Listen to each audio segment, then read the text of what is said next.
Friends, మీ చుట్టుపక్కల ఎంతమంది వడ్డీ వ్యాపారస్తులు ఉన్నారు ఒకసారి గమనించండి.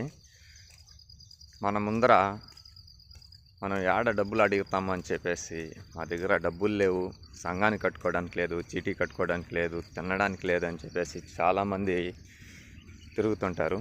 కానీ మనకు తెలియకుండానే మన ఇంట్లో వాళ్ళకి ఫైనాన్స్ చేస్తారు. చుట్టుపక్కల ఉండే వాళ్ళే 5,000 10,000 లేదంటూనే 50,000 ఇచ్చాము, ₹1,00,000 ఇచ్చాము, 2 లక్షలు ఇచ్చినాము అని చెప్పేసి మనకు తెలియకుండా మన ఇంట్లో వాళ్ళకి ఫైనాన్స్ చేసి వేలకు వేలు వడ్డీల మీద వడ్డీలు వేసి ఈరోజు కట్టలేని పరిస్థితిలో వాళ్ళు వచ్చి పైన పడి మీకు తెలియకుండా డబ్బులు తీసుకున్నారు, వడ్డీ కట్టాలి, అసలు కట్టాలి అని చెప్పేసి మన మీద దాడి చేస్తారు.